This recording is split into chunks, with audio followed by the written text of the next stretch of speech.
যা দেখলেন এমন একটা দিন আসলেও আসতে পারে।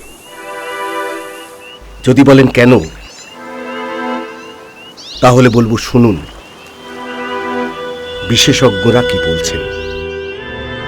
৮০-এর দশকে কলকাতাকে কেন্দ্র করে কলকাতার ময়লা জলকে বার করার এক দিশা খুঁজে পাওয়া যায় এবং কলকাতার পূর্ব দিকে অবস্থিত জলাভূমিগুলিকে কাজে লাগানো হয়, যেখানে দেখা যায় দূষিত জল পরিশোধিত করতে বিপুলভাবে সহায়ক হয় মৎস্য চাষ প্রকল্প।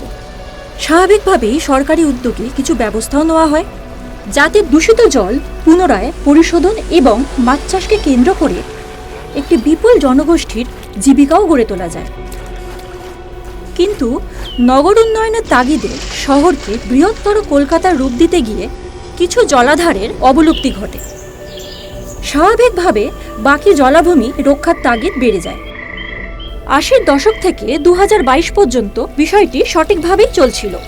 পশ্চিমবঙ্গে বিভিন্ন মৎস্যজীবী বা সমবায়ের কাছে জলাধারগুলি লিজের মাধ্যমে বণ্টন করা হচ্ছিল এবং তাতে সরকারের ঘরে খাজনা স্বরূপ কিছু আয়ও হচ্ছিল।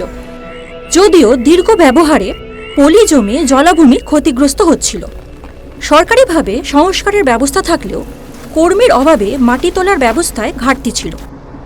ফলত জলাভূমিগুলি অগভীর হয়ে মাছ চাষের অনুপযোগী হচ্ছিল খুব দ্রুত। মাছ চাষিরা ক্ষতিগ্রস্ত হচ্ছিল। এখন বিজ্ঞান দিক দিয়ে উন্নত হয়েছে, কিন্তু আমরা প্র্যাকটিক্যালি যেগুলো করছি হাতে কলমে আমার ভেড়ি চড়া পড়ে যাচ্ছে। কলকাতার যে ময়লা জল একটা সময় প্রচুর পরিমাণে খাদ্য সৃষ্টি করতো, আমাদের মাছের কোনো কেনা খাবার দিতে হতো না, কিন্তু এখন মাছ ওই ময়লা জলে আরও রোগ জন্ম নিচ্ছে। মাছের উন্নতি তো হওয়ার কথা, কিন্তু সেটা সে জায়গা থেকে এখন অবনতি হচ্ছে। যাই হোক, তবুও এই পরিস্থিতির মধ্যে কোনো মতে চলছিল সমগ্র বিষয়টি।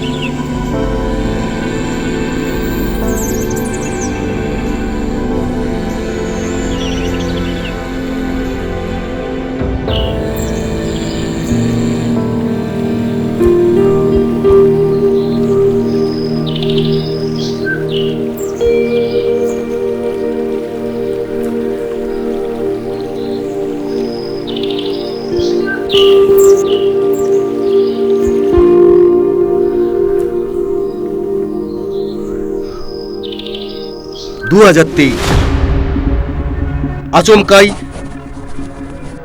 সরকারি একটা বিজ্ঞপ্তি এলো, যুক্ত হলো একটি ধারা। বলা হলো প্রয়োজনে পশ্চিমবঙ্গের মৎস্য সমবায়গুলো কোনো ব্যক্তি বা ইনভেস্টরের কাছ থেকে এই কাজের জন্য টাকা গ্রহণ করতে পারেন। এরপর ২০২৫ সরাসরি যে ব্যবস্থা আনা হলো সরকারিভাবেই তা ভয়ানক। টেন্ডারের মাধ্যমে ভারতবর্ষের যে কোনো প্রান্ত থেকেই এই ঝিলগুলোর দায়িত্ব গ্রহণ করতে পারে। বিপদ এখানে। প্রশ্ন হল, দীর্ঘ সময়ের পরিপ্রেক্ষিতে এটা প্রমাণিত সত্য যে জলাভূমিগুলির রক্ষণাবেক্ষণ এবং একটা বিশাল জনগোষ্ঠীর জীবিকা সুস্থভাবেই চলছিল এবং কলকাতার দূষণ এবং জল রক্ষণ সঠিকভাবেই হচ্ছিল। কিন্তু আগামী দিনে সেটা সরাসরি পুঁজিবাদী বা ব্যক্তি মালিকানাধীন হলে সেটা কতটা পরিবেশকে রক্ষার তাগিদে হবে বা ব্যক্তিকেন্দ্রিক মুনাফা তোলার তাগিদে হবে, সেটাই ভাবনার এবং ভয়ের।